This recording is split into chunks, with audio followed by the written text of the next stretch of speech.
Hello everyone, myself Rashmi Dhongde from Vishwakarma Expression Hub. Every year we have this unique initiative, Expressions of Pride, where we interview some of the prominent personalities from LGBTQIA community. A few years ago we started this journey where we represent the LGBTQIA people and their issues. This year we are having a fourth edition. In this podcast we will be featuring the first openly gay prince of India, that is Mr. Manvendra Singh Gohil.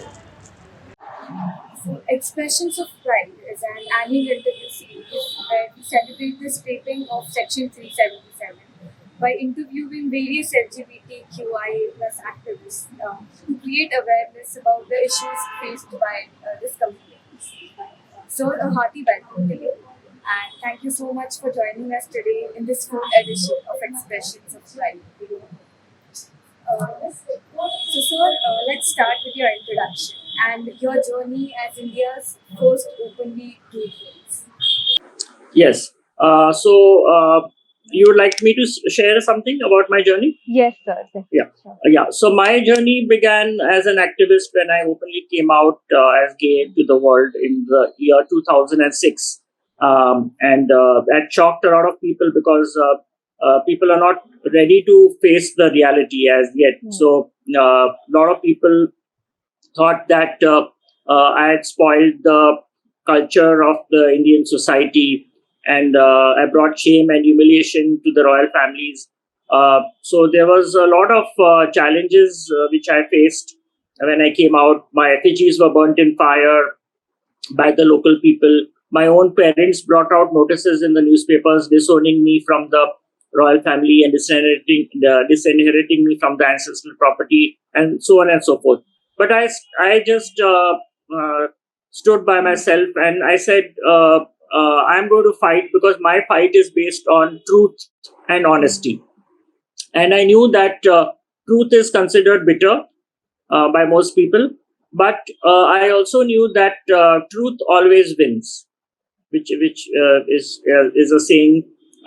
So I said, come what may, let me face all the challenges, let me face all the hurdles, but I'm not going to move away from truth, and I'm going to stick to my truth and honesty. And I'm sure we will win one day. And that's how I started giving interviews both nationally and internationally. I was featured by Oprah Winfrey show in USA, not once but three times. I also was featured on the show Keeping Up with the Kardashians, which is a very famous show again in the US. And because of these shows, a lot of publicity was generated about our issues in India. And people began to realize that my fight is a genuine fight. It's a fight for not just LGBT rights, it's a fight for human rights. Because human rights, the basic human rights have been denied to us by the government. Right to equality, right to live with dignity and respect, right not to be discriminated. And that's one of the reasons why even this Section 377 was being challenged in the court. And 2018, we were very lucky that our Honorable Supreme Court gave us a verdict in our favor. And that time I felt that, yes, my battle was not something which was futile. It was worth taking this effort of sacrificing my life, sacrificing my reputation for the larger cause. And 2018, 6th of September was the day of victory for us, where finally we were decriminalized. We were not treated as criminals in the eyes of law. Thank you for your answers. It was truly inspiring. So, can you define LGBTQIA plus for our viewers? Okay. It's a quite a long acronym. In fact, when I was growing up, we just had lesbians and gays, and but then gradually this acronym has increased. So now LGBTQIA plus. It stands. L stands for lesbian. If you're female and attracted towards the female, then you're a lesbian. Gay. G stands for gay. You're a male attracted towards another male. B stands for bisexual. You could be a male or a female, but you're attracted towards both opposite sex and the same sex. T stands for transgender. Transgender is someone who's born in a male's body, but feels that he is a female, and then he transitions into a female. So that is trans woman. And vice versa, if you're born as a male but you feel that you're born in the wrong body and you should transition as a male, then you're a trans man, where you transition from a female to male. And the third category we have had which is very specific to India, which is the hijra Right. population. Sure. The kinders, they have been very old in our mythology, in our culture, which is a very visible population. So that is LGBTQ stands for queer. Now, queer is a recent word, which has been used by a lot of the youth population. Those who don't want to give themselves a label as being gay or being bisexual or being lesbian, they say we are queer. So queer Right. could be you could be male, queer could be you are a female, and you could be gay or lesbian or bisexual, either of them. I stands for intersex. Now, intersex is basically one person in a black population is born as intersex. Intersex are those persons whose genital organs are neither of male or female, or it's a combination of both, which becomes very difficult for the doctor to determine whether you're a male or a female. So in that cases, you are intersex. There used to be a word which was called hermaphrodite, which was used in the past, but now intersex, the word is being used for these people who are born with not any clear male or female genital organs. A stands for asexual. Asexual is somebody who is not sexually attracted towards any sex or gender. That is asexual. A also stands for allies. Right. Ally is someone who is not from the LGBT community and yet he or she supports the community. Then that is ally. And then there are many other terms which come, like there's non-binary, there's gender fluid, there's this and that. So then it is just the plus sign has been put there. So it's LGBTQIA plus. So you can keep adding any more terms you feel like. And there's Yes, sir, it was clear. I understood what you were trying to convey. So, moving forward with our interview, how did your family and close friends react to your coming out? What was their initial response? So, as I mentioned to you, there was a lot of negative reaction to my coming out, and as I mentioned in the past, that my parents, they took out notices, the newspapers discrediting me. Even my own friends from the gay community or from the LGBT community also blocked me, because they feared that their parents will kind of doubt that their children could be from the community. So they also blocked me from my contacts. But I maintained my cool, and I said just one simple thing. I said, I don't blame the people who have gone against me, but I blame their ignorance on this Yes. subject. Right. And it is my duty as an activist to educate them, to tell them what is the truth. And I think then only they will understand and they will try and accept us. So that's how I went to media. I talked to people. I was on television, and now the same people who had gone against me, they are all of them are supporting me now. That's good to hear. So, sir, is that relationship with your family and friends evolved over time? Do you have any experiences that you would like Yes, to share? yeah, definitely. I'll like to share. One is my father's example. My father, as I mentioned, was part of giving this notice for disinheriting me from the ancestral property.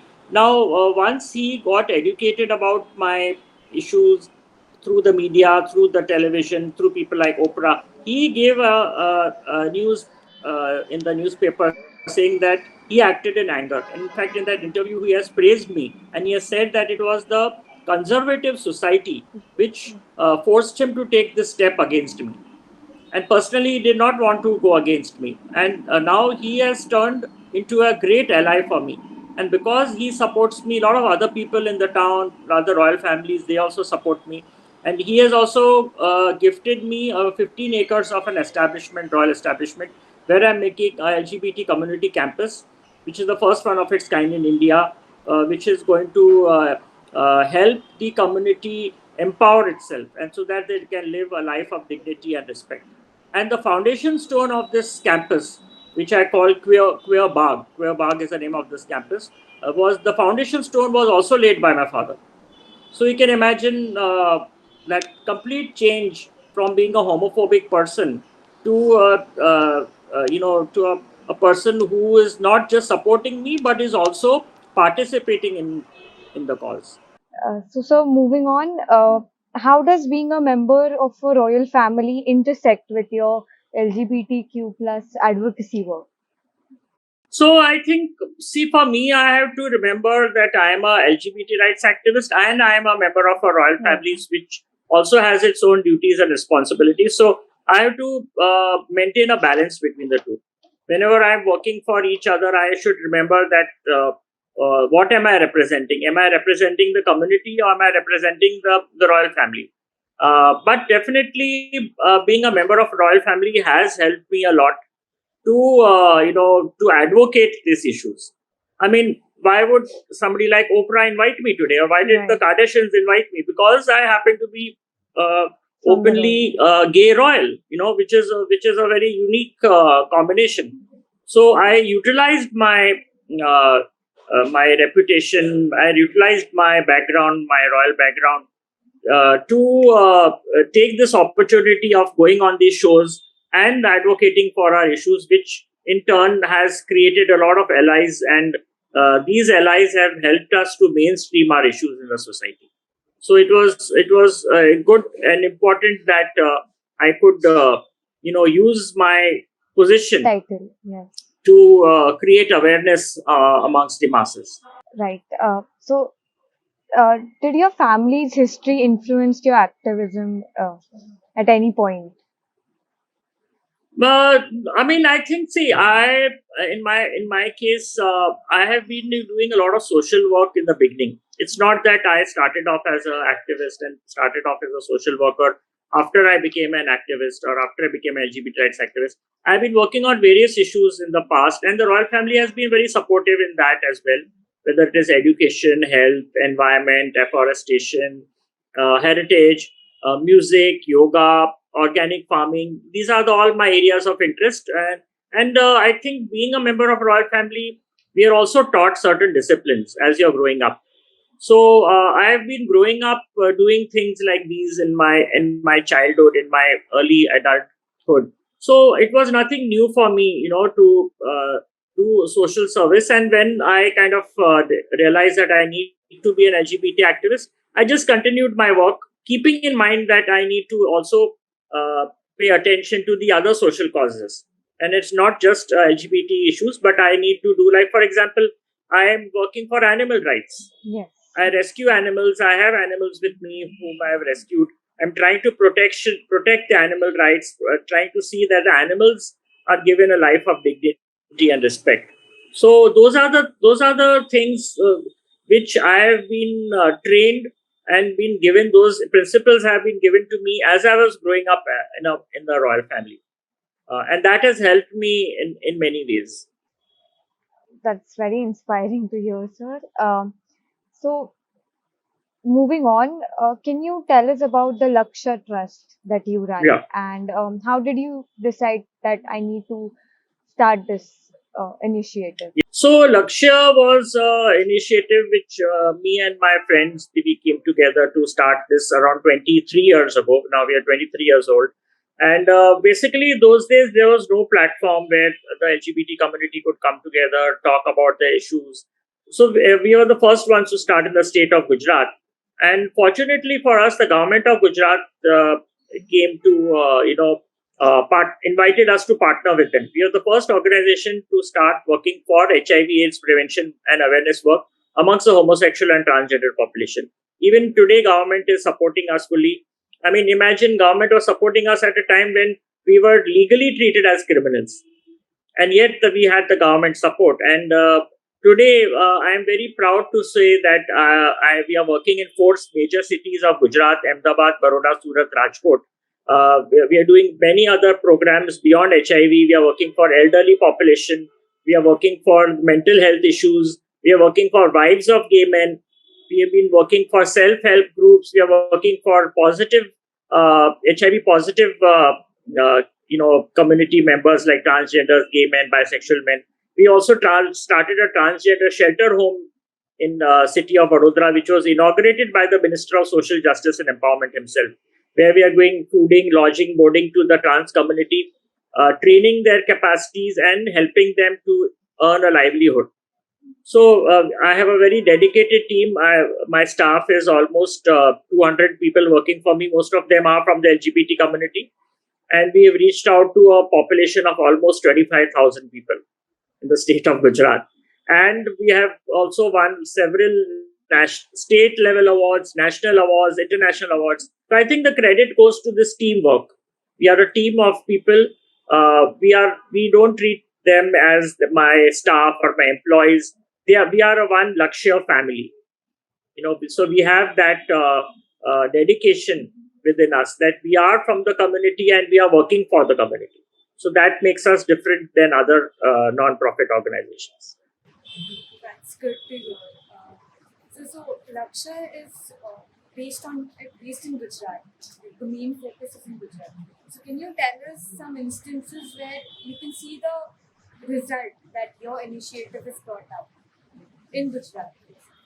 So I'll tell you, initial days we had a lot of problems. The police used to harass us a lot. They used to blackmail us. When we were going to the field areas distributing condoms, they would they would try and threaten us and tell us that, oh, look, you're not doing a good job. You're spreading homosexuality. You're violating Section 377. A lot of my people were beaten up. They were arrested, put in jail.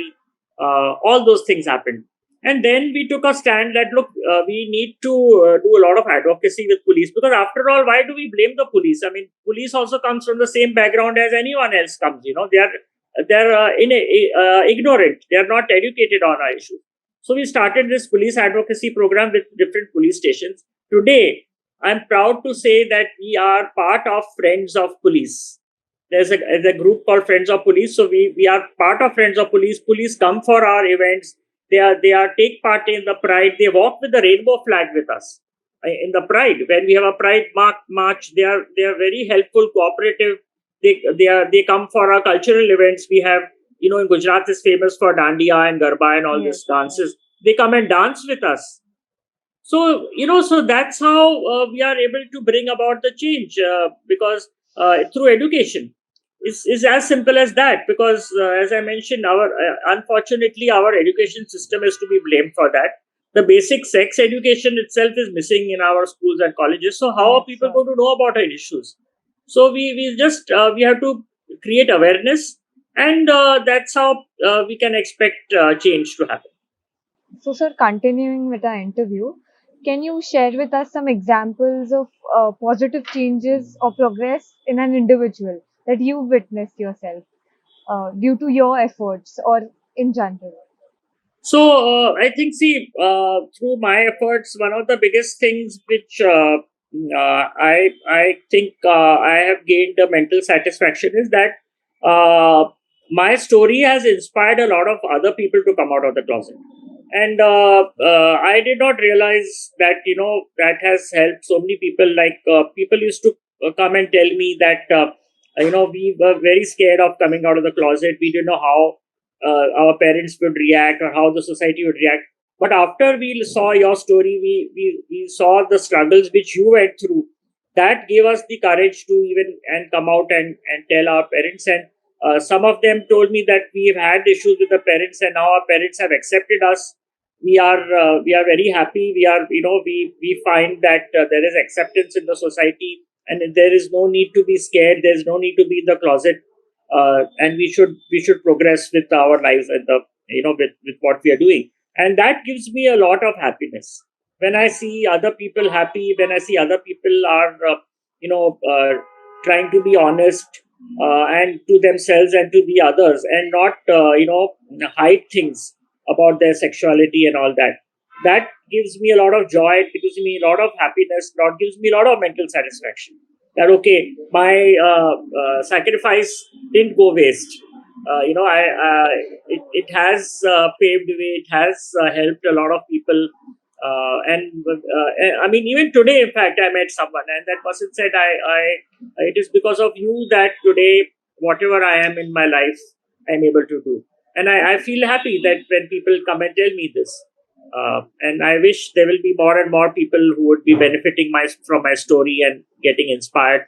And that's all I want. That is my only expectation. Yes, sir. Your journey is definitely paved a way for the future generations to come out or to be free and express themselves. So continuing, you've been a prominent speaker at various events.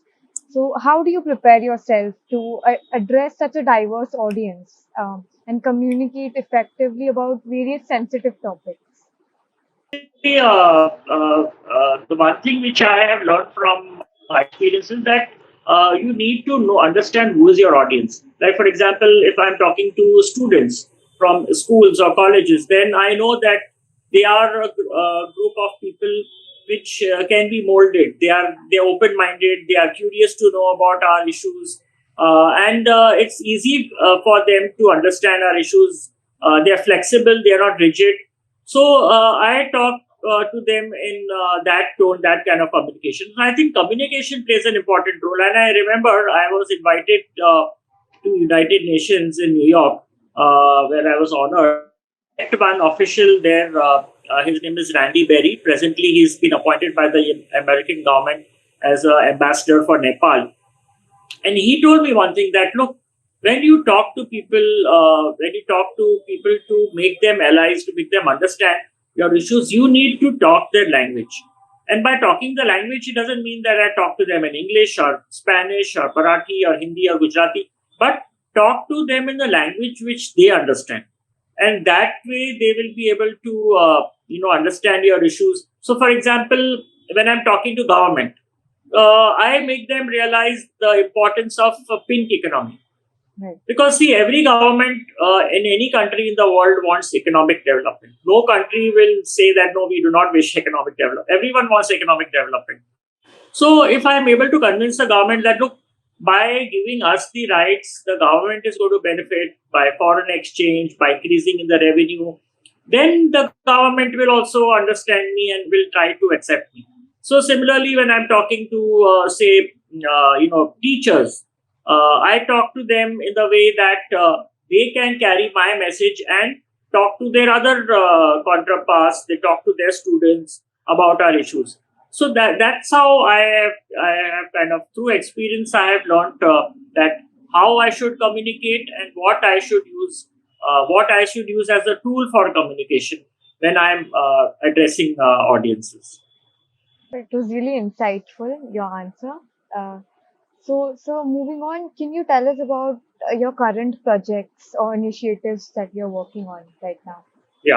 So a project which is very close to my heart is something which I'm working on just now, and which is called Queer Bagh. Queer Bagh is a safe space which I'm trying to create for the LGBT community who has been discriminated at workplace, at home front, by the society. Then they come there, then they are mentally not stable. I try to stabilize them. I'm trying to make them realize that they are not insecure, that we have a family who is not a biological family, but a family who can understand their issues and give them that kind of support, that kind of way in which they feel composed, they are calm, and they are stable. And in that space, I'm also trying and providing them trainings, building their capacities in whatever field they like. For example, if someone wants to learn photography, then we have people who are photographers, who are our allies, who are from the community, who come and conduct workshops and teach them, photography courses. Somebody wants to learn art, somebody wants to learn theater, dance, someone wants to do agriculture. So, sky is the limit. They can teach, they can learn anything. Somebody wants to learn swimming, we have got a swimming pool. So we teach them swimming. Somebody wants to learn yoga. Anyone wants to do meditation. Whatever they want to do. Somebody wants to take care of animals. then we do that as well. So that space is open to anyone and everyone. We do not discriminate amongst the caste, creed, race, religion. Space facility. And another feature of this space, it is also open to allies. You need not be bisexual, trans, lesbian. You need not be from a LGBT community. But if you're an ally,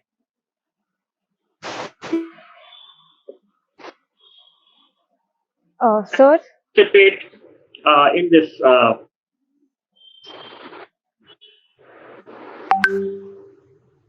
sorry, sir. I think we lost you. Sir, can you speak something? Yeah, sir. Yeah, Yes, yes, yes. So, um, can you repeat about the ally part that you were mentioning? yeah. So this which I'm creating for the queer community, which is called Queer Bark, this is not just restricted to the LGBT community. It's also open to the allies. And you can, if you're ally, if you're understanding our issues, if you're ready to accept us as the we are, then you can also participate and be part of this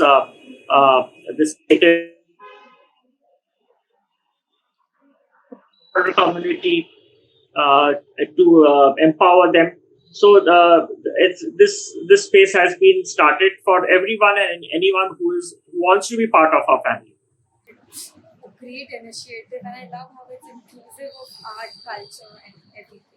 All the best for your work, sir. So, moving on, this is a personal question. So, we've seen a lot of love stories, but yours sets them apart on so many levels. So, you are married to the Andre Richardson. So, how and when did this love story begin? So our relationship or our friendship has been is a very different one, like not same as others. We met online. We met on a social media, and we were initially friends. We had no intention of going into a relationship. He was my Facebook friend. I was his Facebook friend. For 3 years, we were just chatting with each other.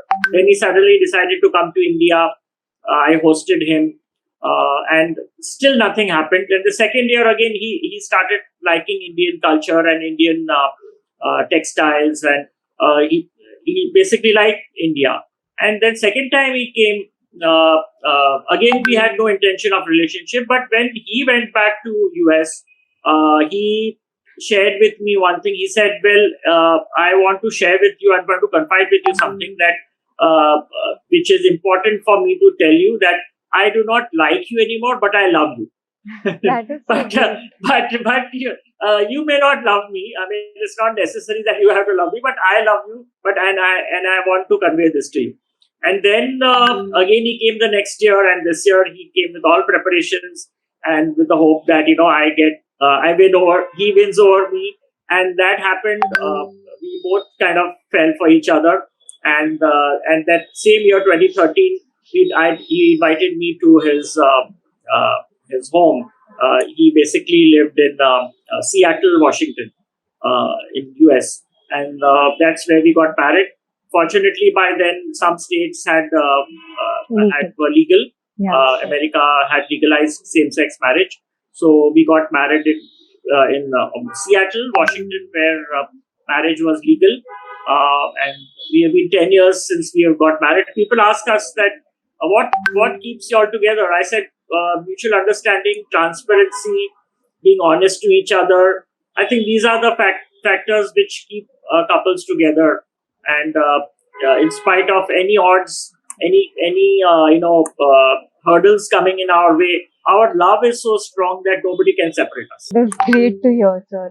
So, what are the challenges you? I'm sure you faced some challenges when you decided to be with the Andrew Richardson. So, Yeah. can you share them with us?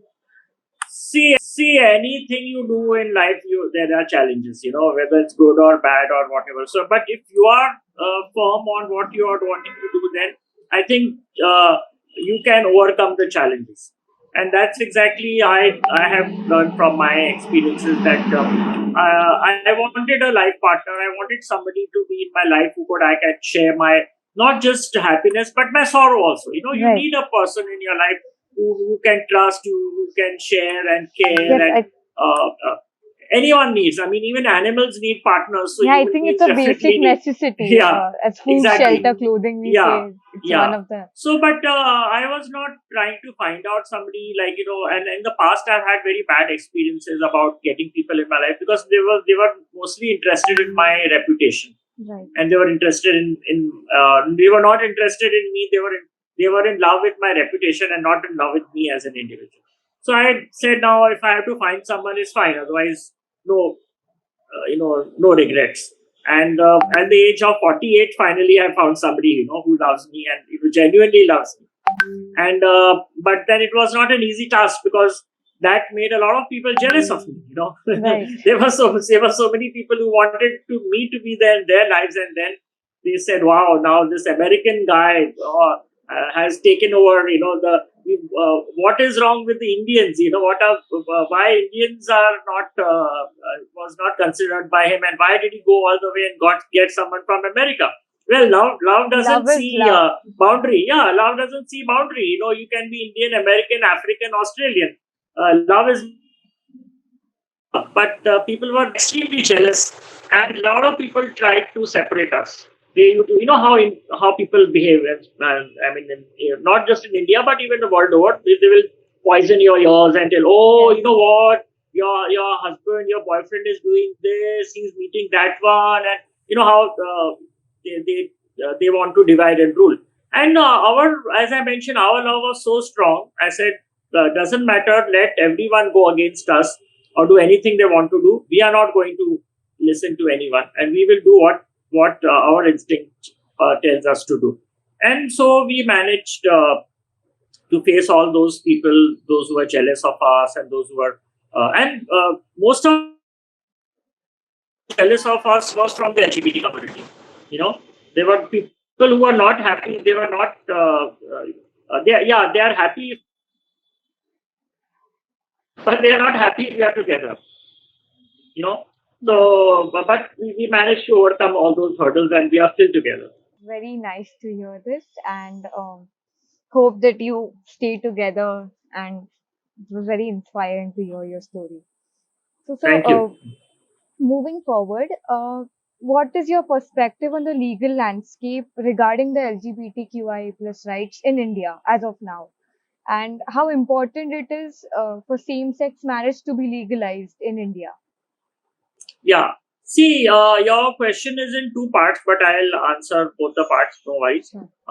I think if you ask me what is the scene with LGBT community in India, I think India compared to the other parts of the world. I mean, I have traveled practically all over the world. India is definitely the most safest country in the world when it comes to LGBT activism and activism. And I'll give you examples. I have been to practically so many pride walks, pride marches all over the world. I've seen the world's largest pride in Sao Paulo, which is consisting of 3 million people, 30 lakh people, just imagine, on the road. I've been to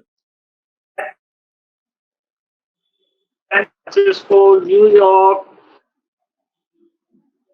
Amsterdam, Mauritius, so prides all over the world I've been. And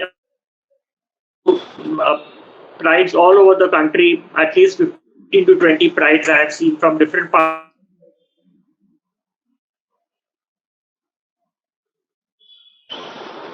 Whether it is Bombay, Delhi, Ahmedabad, Pune, Nagpur, wherever I have been, there has been never a problem in any place.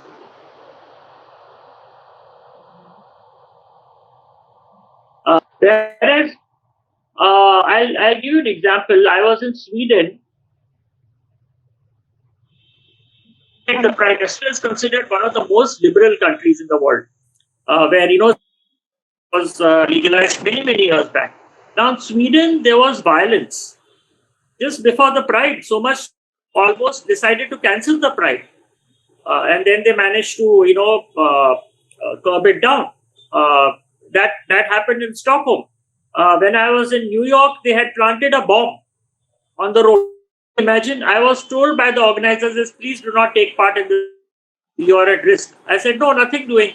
I'm not scared of anyone. I'm going to walk in the pride. People took a risk, their chance that they said, you may be killed in the pride. That was the danger in New York. San Francisco, we had protesters, we had church. I was almost going to be assassinated. It came in the newspapers. Imagine, you know. But India, we've never had any problem. So India is definitely, whatever there is homophobia, there's transphobia, there people are hypocrites. That's there everywhere. The whole world is having a lot of hypocrisy and all that. But India is definitely a safe country than any other part of the world when it comes to LGBT rights. Now I'll answer your second question, second part of the question. Are you ready? Yes, sure. Yeah. Okay. Now, same-sex marriage. See, now same-sex marriage petition, which was filed under different acts, Hindu Marriage Act, the Special Marriage Act, Foreign Marriage Act. The one thing good with the Supreme Court has done is clubbed all the acts, and all the petitioners were told to file the case in the Supreme Court from various Delhi High Court, Madras High Court, Kerala High Court, Gujarat High Court. All the courts, they all combined, and now they're going to listen to all the hearings, in a combined manner instead of listening to individual hearings. That is the one biggest, the best thing the Supreme Court has done. Second good thing with the Supreme Court has done is that they have made it a live streaming.